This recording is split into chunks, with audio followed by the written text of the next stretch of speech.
इश्तहार से इस मसले का हल नहीं होना। इश्तहार आप लगा देंगे, जामा मस्जिद के गेट के अंदर दाखिल नहीं होना। जामा मस्जिद के अतराफ की भी जिम्मेदारी आपकी होनी चाहिए, ये भी एक सवाल है। अरे लड़कियों के ना आने से आपका मसला हल नहीं हो रहा साहब। मसला हल ये है दायमी कि आप एक मैनेजिंग कमेटी आपकी हो, मैनेजिंग कमेटी तय करे कि इस मस्जिद में दाखिल होने वाले का स्कैनिंग किया जाएगा, उसको ससम्मान उसके जूते चप्पल रखवाए जाएंगे। चप्पल रखने के भी पैसे वहाँ हैं, पता है ना आपको। सिख मजहब का वो गुरुद्वारा है, हमारा आपका नहीं है। सिख मजहब के इबादत की वो जगह है, लेकिन आप चले जाइए बहैसियत मुसलमान, टोपी लगा कर चले जाइए, दाढ़ी रख कर चले जाइए, आपके जूते को हाथों हाथ लिया जा रहा। आपको पता होगा, अगर गए होंगे, पॉलिश भी कर कर रखते हैं वो। लेकिन जामा मस्जिद जो कि हिंदुस्तान के लिए एक नाक है, एक शान है, मुसलमान के लिए ही नहीं पूरे हिंदुस्तान के लिए, उस जामा मस्जिद में जब आप दाखिल होंगे, आज एक बड़ी बात कह रहा हूँ, जामा मस्जिद में इस्तिंजा खाना तक नहीं है। जामा मस्जिद के लिए इससे बड़ी बदकिस्मती की बात मुसलमानों के लिए क्या हो, क्या पैगाम दोगे दुनिया को आप। इस्लाम यही सिखाता कि आने वाले लोगों का आप इस तरह से इस्तकबाल करेंगे कि अगर इस्तिंजे की हाजत हुई तो 5 रुपए, लाख का ना मेरा मजहब अच्छा है कहने से नहीं, आपको दिखाना भी तो पड़ेगा कि मेरा मजहब अच्छा है। आपके यहाँ गरीबों के खाने का इंतजाम नहीं, गरीबों के रुकने का इंतजाम नहीं, गरीबों के इलाज का इंतजाम नहीं, अरबों खरबों रुपए का बजट है जामा मस्जिद का। चप्पल जूते रखने के पैसे दो, पेशाब करने के पैसे दो। अरे काहे का मस्जिद बनाओ भाई, मस्जिद बनाओ या बिजनेस पैलेस बनाओ आप। नमस्कार आदाब दोस्तों, हिंद वॉइस में आपका स्वागत है। मैं इकराम, हमारे साथ हैं हाफिज़ गुलाम सरवर। आप लोग अच्छी तरह से जानते हैं। आज अब बात करेंगे जामा मस्जिद, जी हाँ, दिल्ली की जामा मस्जिद, जहाँ पर परसों एक इश्तिहार लगा जामा मस्जिद कमेटी की तरफ से और कहा गया कि यहाँ पर अकेली लड़कियों का प्रवेश प्रतिबंध है। अगर वो लड़की आना चाह रही है तो आप किसी को साथ लेकर आए, वरना उसका प्रवेश प्रतिबंध है।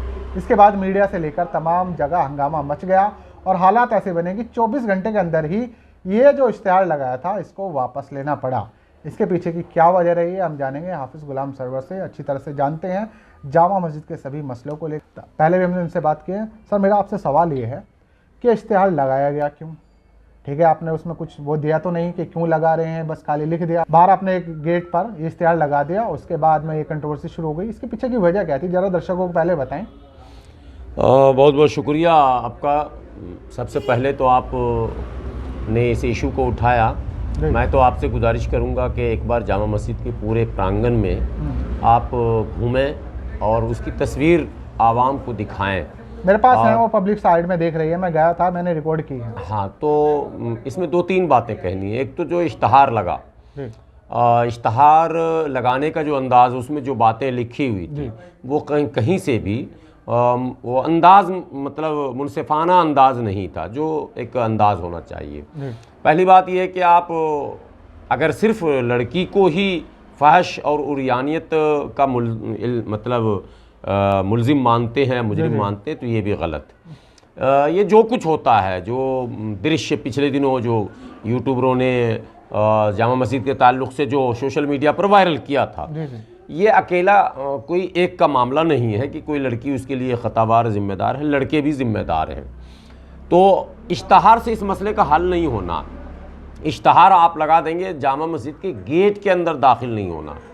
जामा मस्जिद के अतराफ की भी जिम्मेदारी आपकी होनी चाहिए, ये भी एक सवाल है। अतराफ मीन सीढ़ियों पर और जो पार्क वगैरह चारों तरफ है, ये एक मसला। दूसरी बात है कि जामा मस्जिद एक ऐसी जगह है, वो मस्जिद ही नहीं है, मस्जिद तो है ही, लेकिन मस्जिद वो एक तमाम मस्जिदों से एक अलग मस्जिद है, चूँकि वो पुरातत्व विभाग के दायरे में आता है और वक्फ बोर्ड उसकी निगरानी करता, देख रेख करता है। पुरातत्व विभाग भारत सरकार का एक अंग है, उसकी जिम्मेदारी होती है सिर्फ उस स्ट्रक्चर को जो है वो सुरक्षित रखना, संवार कर रखना। पिछले दिनों एक वीडियो उसका भी वायरल हुआ था, जो रिपेयरिंग वगैरह को लेकर मसला, थोड़ा गुंबद वगैरह का जो नुकसान हुआ था। तो अब उस मस्जिद में पूरी दुनिया के लोग जो आते हैं, एक तारीखी मस्जिद है, मुगल बादशाह शाहजहां ने उसे बनवाया और उसके लिए इमाम बुखारा से बुलाया। भारत के वो इमाम भी नहीं है, बुखारा से आए हैं और वो सिलसिला दर सिलसिला आज तक वो मौजूद हैं। अहमद बुखारी साहब, इनके वालिद साहब अल्लाह जन्नत दे उनको, अब्दुल्ला बुखारी साहब थे, उनके भी वालिद साहब थे। ये तमाम एक सिलसिला पूरा जो है जो शाहजहां ने बुलवाया था। अब सल्तनतें और हुकूमतें तो बदलती रहीं। अब जो मौजूदा हुकूमत है उसमें उसको एक हिस्टोरिकल पैलेस घोषित किया गया। पूरी दुनिया से कहीं से भी मुसलमान ही नहीं, कोई इतिहासकार भी अगर आता है विजिट पर, जिसको कुछ ऐतिहासिक तथ्य जानने और समझने होते हैं, तो वो जामा मस्जिद का सफ़र भी करता। जाहिर सी बात है, जामा मस्जिद जाएगा, तस्वीर भी खींचेगा, कुछ जो शिलापट लगे हैं, जो तख्तियाँ लगी हैं, उसकी भी तस्वीर लेगा, उसके स्ट्रक्चर को भी दिखाएगा दुनिया को, फिर वो अपना जो कुछ उसको बोलना या लिखना होगा वो लिखेगा।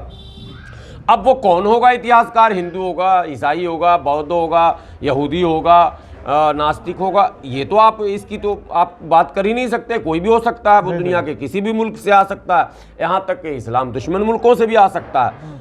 इसलिए वहाँ का निज़ाम जो लोग चलाते हैं उनकी जिम्मेदारी बनती है कि वहाँ के मैनेजमेंट को इस तरीके से बनाया जाए कि ना सिर्फ मस्जिद की हुर्मत बरकरार रहे, बल्कि वहाँ से इस्लाम का एक मैसेज भी चला जाए। अब ये बात मैं इसलिए कह रहा हूँ, आप गुरुद्वारे जाते हैं, चलिए बंगला साहब चले जाइए, सिख मजहब का वो गुरुद्वारा है, हमारा आपका नहीं है, सिख मजहब के इबादत की वो जगह है। लेकिन आप चले जाइए बहैसियत मुसलमान, टोपी लगाकर चले जाइए, दाढ़ी रखकर चले जाइए, आपके जूते को हाथों हाथ लिया जा रहा। आपको पता होगा, अगर गए होंगे, पॉलिश भी कर कर रखते हैं वो। जब आप घूमकर लौटेंगे, आपका हमारा पर्सनल एक्सपीरियंस है, क्योंकि वो जंतर मंतर के बराबर, बिल्कुल बराबर में, अक्सर हम लोग जाते हैं। आप जूता उतारेंगे, लोग आपके जूते को उठा लेंगे और पॉलिश करके रखेंगे। जब आप वापिस लौटेंगे तो जूता जो है वो चमकता हुआ नजर आएगा। और अगर आप भूखे हैं तो आपके खाने का भी इंतजाम है, और आप अगर बीमार हैं तो आपके दवा का भी इंतजाम है, आपको पानी पिलाने वाले लोग भी घूम रहे हैं। आज से 25 साल 30 साल पहले जामा मस्जिद में शक्का घूमा करते थे, चमड़े का वो बैग लेकर पानी पिलाते थे प्याली में। आज की तारीख में वो भी नहीं, वो मशीन जब से आ गया। लेकिन जामा मस्जिद जो कि हिंदुस्तान के लिए एक नाक है, एक शान है, मुसलमान के लिए ही नहीं पूरे हिंदुस्तान के लिए, उस जामा मस्जिद में जब आप दाखिल होंगे, आज एक बड़ी बात कह रहा हूं, जामा मस्जिद में इस्तिंजा खाना तक नहीं है। बाहर गेट पर तो है। अरे साहब, गेट पर आप बोर्ड तो पढ़ लीजिए, जाकर इस्तेमाल तो करके देखिए। 5 रुपए लगेंगे पेशाब करने के, 10 रुपए लगेंगे क्या कहते हैं लैट्रिन करने के। वो जो सुलभ शौचालय है, सुलभ इंटरनेशनल का है। और ये जामा मस्जिद के लिए इससे बड़ी बदकिस्मती की बात मुसलमानों के लिए क्या हो, क्या पैगाम दोगे दुनिया को आप? इस्लाम यही सिखाता कि आने वाले लोगों का आप इस तरह से इस्तकबाल करेंगे कि अगर इस्तिंजे की हाजत हुई तो 5 रुपए, और 5 रुपये अगर किसी के पास ना हो, मान लीजिए ना हो, उसके पास पेटीएम हो, एटीएम हो, और वहां पर नेट काम न करे तो पैंट में पर पेशाब करेगा क्या? क्या पैगाम आप देना चाहते हैं इस्लाम का? जामा मस्जिद है ना साहब, मस्जिद मरकज है मुसलमानों के लिए। मस्जिद कहा गया कि तमाम चीज़ों का मरकज है। हमारे नबी ने फरमाया कि मस्जिद में नमाज के वक्त जब फारिग हुआ करो तो देखो दाएं बाएं के मोहल्ले के कौन लोग शामिल नहीं हुए, उसकी खैरियत दरियाफ्त करो, क्यों नहीं शामिल हुए, क्या परेशानी है, तुम जाओ, किसको फुर्सत है साहब, जाओ। मुसलमान गरीब है, गांव से आ रहा है इलाज कराने। मैं एक बात, आपने सवाल कुछ और किया था, मैं कहीं और लेकर जा रहा हूँ, मैं आखिरी में वहाँ आऊँगा। मुसलमान गरीब है, गरीब है, एक दो नहीं, लाखों करोड़ों मुसलमान गरीब है आज भी। अब वो इलाज कराने शहर आ रहा है, उसमें होटल में रुकने की उसकी सलाहियत ही नहीं है, औकात ही नहीं है, कहाँ रुकेगा? पूरी दिल्ली की बात ही अगर मैं कर लूँ, आपके नॉलेज में आपसे ही पूछता हूँ, आप बड़े पत्रकार हैं, 10 साल से आप मार्केट में सबको कवर कर रहे हैं, आपसे मैं पूछता हूँ कि मुसलमानों का बनाया हुआ कोई मने ऐसा इदारा, कोई ऐसी जगह, कोई ऐसी इमारत आप हमको बताइए जहां मुसलमान कहीं से आए, चाहे वो बागपत से आए, सहारनपुर से आए, बुलंदशहर से आए, एनसीआर से तो आएगा ही आएगा कम से कम, वो मुफ्त में वहां ठहरे भी और उसके खाने रहने का इंतजाम भी हो। कोई ऐसी जगह आपकी नज़र में है? नहीं है। पूरे हिंदुस्तान से लोग धरना प्रदर्शन करने आते हैं, उसके रुकने की जगह गुरुद्वारा रकाबगंज और वो बगला साहब में है, उसके खाने का इंतजाम गुरुद्वारा बगला साहब में है। क्या इस्लाम की तरफ लोग कशिश, इस्लाम में कशिश होनी चाहिए। आपके क्रियाकलापों, आपके एक्टिविटीज़, आपके जो कामकाज हैं, वो अगर लोगों को प्रभावित न कर सके तो फिर क्या आपके मजहब का प्रचार होगा साहब? आपके मजहब का प्रचार कैसे होगा ये तो बताइए। आप लाख कह लें मेरा मजहब अच्छा है, कहने से नहीं, आपको दिखाना भी तो पड़ेगा कि मेरा मजहब अच्छा है। आपके यहाँ गरीबों के खाने का इंतजाम नहीं, गरीबों के रुकने का इंतजाम नहीं, गरीबों के इलाज का इंतजाम नहीं। अरबों खरबों रुपए का बजट है जामा मस्जिद का साहब। कितना तनख्वाह इमाम साहब को मिलता? इमाम साहब की कितनी तनख्वाह, मुअज्जिन साहब की कितनी तनख्वाह, कितने सिक्योरिटी गार्ड है वहाँ? आप ये जो पर्चा चिपकाए थे कि अकेली लड़कियों का आना सख्त मना है, पर्चा चिपकाने के बजाय कमेटी बैठती, सिक्योरिटी का इंतजाम करती, तमाम जगहों पर जो है वो तलाशी और लोगों को ससम्मान। अब ठीक है लड़कियां नहीं जाएंगी, वो बम लेकर कोई चला जाए तो सवाल मैनेजमेंट पर आएगा कि नहीं आएगा? कुछ भी हो सकता है ना। आपके सिक्योरिटी का इंतजाम आपके हाथ में क्यों नहीं है? आप मुझे बता दीजिए लगाया क्यों था प्रतिबंध? ठीक है, आपने सारी चीजें बेबुनियाद चंद वीडियोस चले कि वहां लड़के लड़कियां वहां पर जो है अय्याशी करती दिखी, वो वीडियो मार्केट में आए, बस वो प्रेशर में आ गए इमाम साहब, और इमाम साहब ने ये पर्ची चिपकवा दी कि लड़की ने। अरे लड़कियों के ना आने से आपका मसला हल नहीं हो रहा साहब। मसला हल ये है दायमी कि आप एक मैनेजिंग कमेटी आपकी हो, मैनेजिंग कमेटी तय करे कि इस मस्जिद में दाखिल होने वाले का स्कैनिंग किया जाएगा, उसको ससम्मान उसके जूते चप्पल रखवाए जाएंगे। चप्पल रखने के भी पैसे वहाँ हैं, पता है ना आपको? वो तो पता है। चप्पल जूते रखने के पैसे दो, पेशाब करने के पैसे दो। अरे काय का मस्जिद बनाए हो भाई? मस्जिद बनाओ या बिजनेस पैलेस बनाए हो आप वो उद्योग धंधा खोल कर रखे हो। मैं तो मांग करता हूं भारत सरकार से सारे मैनेजमेंट कमेटी को बर्खास्त किया जाए, उस मस्जिद को मुसलमानों के हवाले किया जाए, उस मस्जिद के लिए तंजीम बनाई जाए, और नहीं तो सरकार सीधा दखल दे और एक ऐसी हाई लेवल कमेटी बनाए, ऑथराइज कमेटी, जो उस मस्जिद को खुद अपने हाथों में ले ले। आप मस्जिद का तमाशा बना रहे हैं। आप जूता रखने के पैसे, इस्तिंजा करने के पैसे, और क्या कहते हैं तमाम चीज़ों के पैसे, कोई इंतजाम नहीं। गर्मी के दिनों में जामा मस्जिद दिल्ली में आप नंगे पांव चल नहीं सकते, और चलने का कोई इंतजाम नहीं। आप गुरुद्वारा चले जाइए, मैं बार बार गुरुद्वारा बोल रहा हूं, आप चर्च भी चले जाइए, सारे इंतजामात आपको मिलेंगे। मुझे अफसोस है इस बात पर कि क्यों लोग खामोश हैं। बुखारी साहब जितने मोहतरम किसी और के होंगे उतने ही मेरे भी हैं, लेकिन एहतराम या अदब का यह मतलब नहीं कि कुछ गलत होता हुआ दिखे तो आप खामोश रहें, ये तो मतलब नहीं बनता। मोहतरम है, बड़े हैं हमारे। ठीक है, आपने कमियां भी बता दी, इश्तिहार लगाने का कारण भी बता दिया, 24 घंटे बाद ही क्यों ले लिया वापस? मैं यही तो कह रहा हूं, जब गलत फैसले होंगे तो मीडिया में हंगामा हुआ। आपका फैसला पहले ही गलत था। आपको पहले मैनेजिंग कमेटी की बैठक करनी थी। बैठक करने के बाद आपको कारणों का पता लगाना था। कारण क्या है साहब? आपने 2 लाइन लिख दी बस। भाई उरियानियत जो बढ़ रही है, जो अय्याशी का अड्डा बन रहा है, वो कैसे बन रहा है? वो कौन? अब वो कह रहे हैं, उनके जो स्पीकर हैं वहां पर रखे हुए, कि भैया यहाँ पर जो है सेटिंग मीटिंग ये सारी चीजें होती थी तो आप बाहर एक पूरा नोटिस लगा देते। नहीं, क्यों होती थी ये सवाल है ना। आप तब क्या कर रहे थे? क्यों होती थी? और होती थी तो क्या पर्चे चिपकाने से खत्म हो जाएंगे क्या? मस्जिद की पवित्रता बनी रहे, उसकी पाकीज़गी को कायम रखा जाए, उसका जो एहतराम है इस्लाम में वो कायम रहे, इसके लिए आपके पास सैकड़ों और रास्ते हैं जिसका आप इस्तेमाल नहीं कर रहे हैं। आप तो बस जिम्मेदारी से नहीं, पल्ला झाड़ने वाली बात है। चिपका दो, अब कोई नहीं आएगा, ना आएगा ना रहेगा, बांस ना बजेगा, बांसुरी वाला मसला है। कोई आएगा ही नहीं तो होगा क्या? अरे इमाम साहब ऐसी बात नहीं है। अकेली नहीं आना मना है और दुकेली चली गई लड़की लड़का बोल कर ये कि हम भाई बहन हैं, तो क्या करोगे आप? आईडी देखोगे? यही तो मैं कह रहा हूँ। आप आईडी क्यों नहीं देख रहे हो?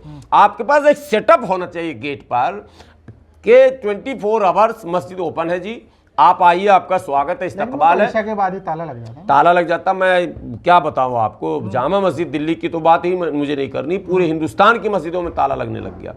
मस्जिद जो कि न सिर्फ नमाज की जगह थी बल्कि मुसलमानों के इस्लाह का भी मरकज था, मुसलमानों के लिए वेलफेयर का वो सेंटर हुआ करता था, आज मस्जिदों में पूरे मुल्क में ताले डाल दिए गए। कोई उलमा इस पर बोलने को तैयार नहीं है, कोई भी उलमा साहब। हम उनको खूब अच्छी तरह याद है, कोई चंदा करने वाला मदरसे का सफ़ीर गरीब होता है, गरीब ही चंदा कर रहा, अमीर नहीं कर। अमीर क्यों करेगा चंदा? आपको पता है मदरसे का चंदा जब करते हैं तो कमीशन मिलता है, तो हम जैसे गरीब लोग ही तो रसीद उठाएंगे। सफ़ीर जाता था, मस्जिद पहुंचा, ऐलान कर दिया मैं फला मदरसे से आया हूँ, फ़ौरन महल्ले के लोग उनके खाने का इंतज़ाम, रहने का इंतज़ाम, उसी मस्जिद में रुकना है, आपका खाना आ जाएगा, वहीं आपको चंदा भी मिलेगा, वहीं रसीदें भी कटेंगी। ये प्रचलन ख़त्म हुआ। मुसाफिर जाता था, किसी की बेटी की शादी, किसी का बेटा बीमार है, किसी की बीवी बीमार है, किसी का बाप बीमार, 1000 मसले जो ज़िंदगी में होते हैं, तो उस मसले के हल के लिए वो मस्जिद ही जाता था मुसलमान, और मस्जिद में उसके तमाम मसले हल होते थे। अब ताले लग गए, अब मस्जिद में कोई रुक नहीं सकता। अब मस्जिद के दरवाजे के बाहर लुढ़क जाओ सर्दी में, कोई कम्बल नहीं देगा। ये माहौल बहुत गलत है। मुसलमानों को इस पर, मुसलमानों को क्या, हमारे उलमा को इस पर बोलना चाहिए। अगर आपको खौफ कुछ और है, उसकी सुरक्षा का मसला है, सीसीटीवी कैमरा लगाइए। बहुत ज़्यादा आमदनी है तो एक गार्ड भी रख लीजिए, लेकिन मस्जिद के दरवाजे को इस तरह बंद करके लोगों को, ख़ास करके ऐसे लोगों को, अच्छा चलिए रात में मुझे अमल करना है, इबादत करनी है, आप हमारी मदद नहीं कर रहे, हमें इबादत करनी है, घर में जगह नहीं, दिल्ली में तो घर में किसी के पास जगह नहीं, मुंबई में भी जगह नहीं है, कोलकाता किसी भी मेट्रो सिटी में लोगों के पास जगह नहीं, हमें तखलिया में इबादत करनी है, बताइए कहाँ जाएंगे? कोई जगह है मस्जिद के अलावा? अब उस मस्जिद में भी ताला लग गया, तो अब हम रात में कहाँ जाएंगे जी? अब आप कहते हैं कि साधु के वेश में शैतान भी हो सकता है। अरे साहब, तो इसके लिए ही तो मैनेजमेंट कमेटी होती है। अच्छे और बुरे की पहचान के लिए पुलिस, अच्छे और बुरे की पहचान के लिए इंटेलिजेंस, अच्छे और बुरे की पहचान के लिए हमारे उलमा, कमेटियां। अगर आप निकम्मे हो जाएंगे और हर चीज़ में ताला लगाना शुरू करेंगे कि नहीं भाई यहाँ तो डर है, बदना चोरी हो जा रहा, लोटा चोरी हो जा रहा, चटाई चोरी हो जा रही है, इमाम साहब का मुसल्ला चोरी हो जा रहा, वगैरह वगैरह, तो आप सीसीटीवी कैमरा लगाइए। जूते चोरी हो जा रहे हैं, आपके पास सीसीटीवी कैमरे नहीं है, आपके पास सिक्योरिटी गार्ड नहीं है, तो ये चिंता का विषय है मुसलमानों के लिए।